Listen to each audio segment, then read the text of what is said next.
The Earth. Is it really just a big ball floating in space? Spinning on its axis at 1,000 miles per hour? Hurtling around the sun at 67,000 miles per hour? Whizzing through the Milky Way at a milk-curdling speed of over 500,000 miles per hour? And warp driving through the heaven at over 500 million miles per hour? And what about the sun? Is it really 93 million miles away and close to 1 million miles in diameter, with a circumference of nearly 3 million miles? And it's constantly illuminating half of our entire Earth's surface with the rotation of the Earth, creating our 24-hour days, our night and days? Or, shh, the Earth is flat.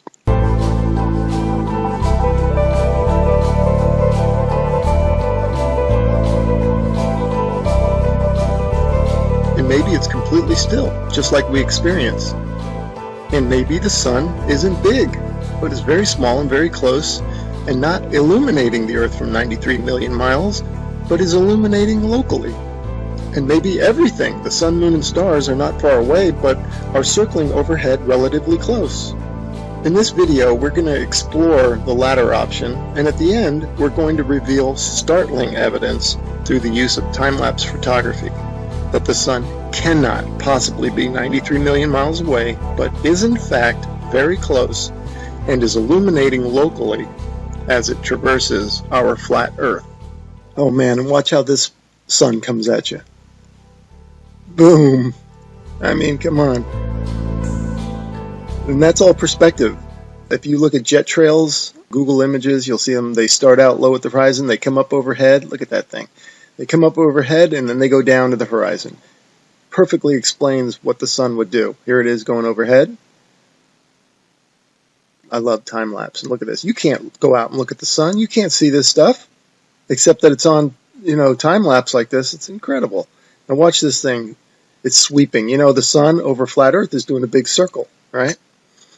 Look at this thing. See it sweeping to the right? It's like a lefty bowler. Just toss that down the alley, and there it goes, hooking into the pocket.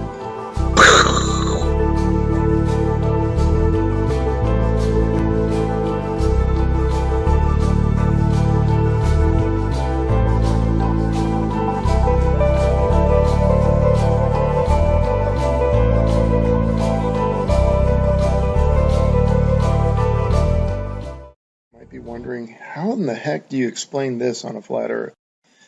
Well, this footage is taken from Alaska during the summer, and the sun does look like it's going up and down. The reason it's doing that is that this town in Alaska is not in the center of the sun's circular circuit.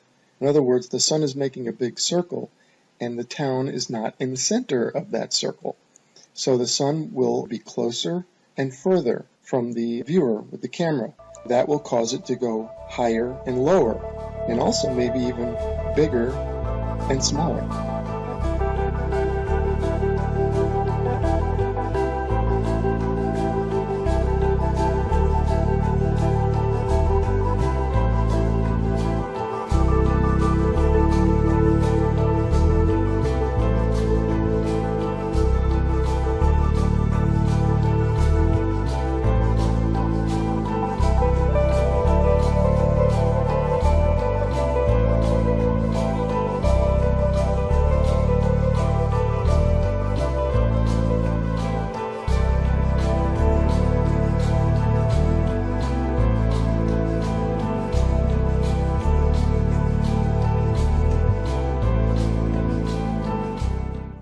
Next 3 slides, I'm going to do a comparison, a side-by-side. The one on the left, the camera is above the clouds. The camera on the right is ground level.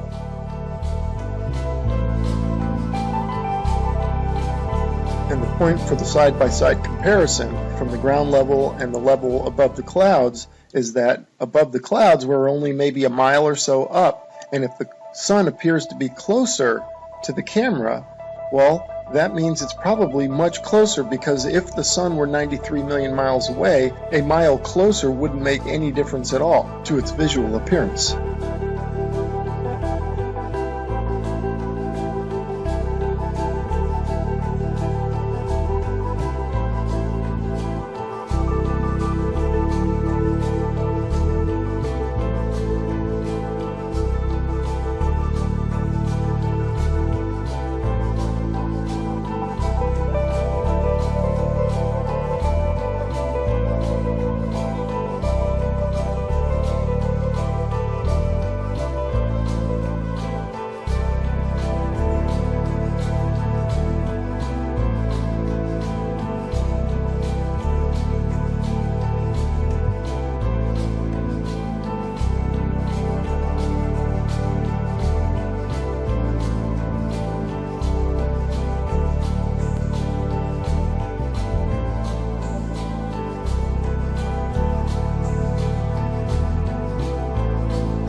Okay, here's a little illustrator or a little cartoon from a website called timeanddate.com. It's really funny that they would have a perfect illustration of a sun rising and setting on a flat earth due to perspective.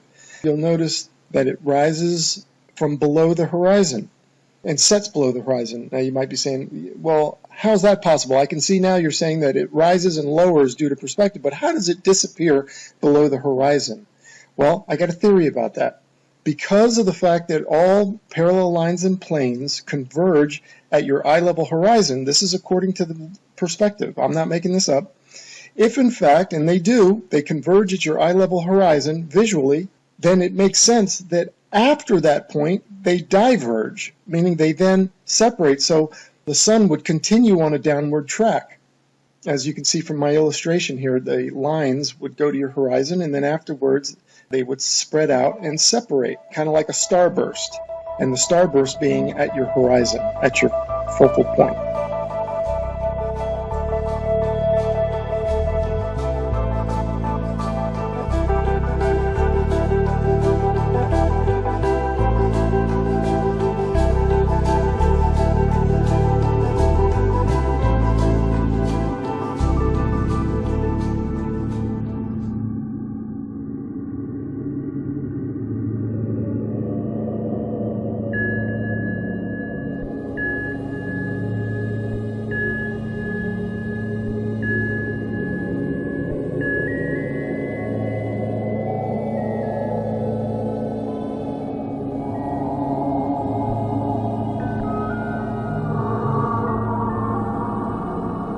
Okay, back to the Copernican principle, and this is what they tell us. The sun is 93 million miles away. Now, I'm going to show you evidence through sunsets that shows the sun light following the sun over the horizon, and it shrinks as it goes over. Now, there's no way it would do that if the sun is 93 million miles away. Okay, first I'm going to show you some footage from the ISS.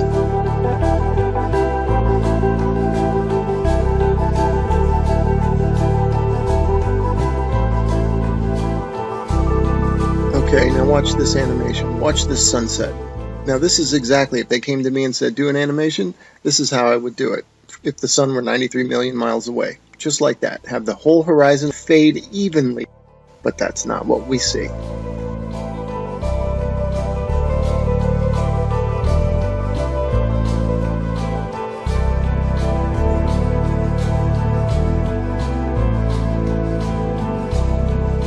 Anyway, without further ado, we're going to start talking about, and I'm going to start showing you the time lapse of the sunsets that I'm talking about that clearly show the sun is close and illuminating. These next three slides, the sun is almost set already behind the horizon, but watch as the sunlight shrinks and follows the sun. It's definitely a locally illuminating sun, not far away, not very big, and definitely not 93 million miles away.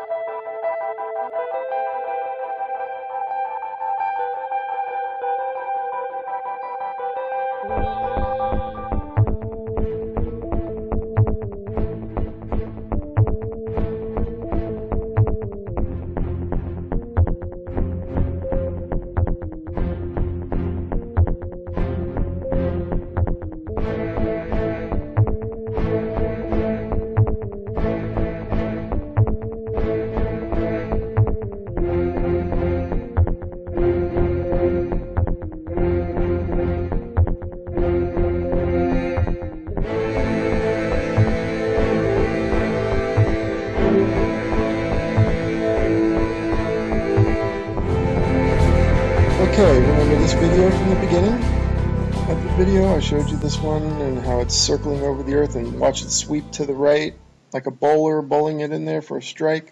Okay, now I want you to pay attention to the way the light follows the sun. The sunlight's going to shrink, right, as it follows the locally illuminating sun.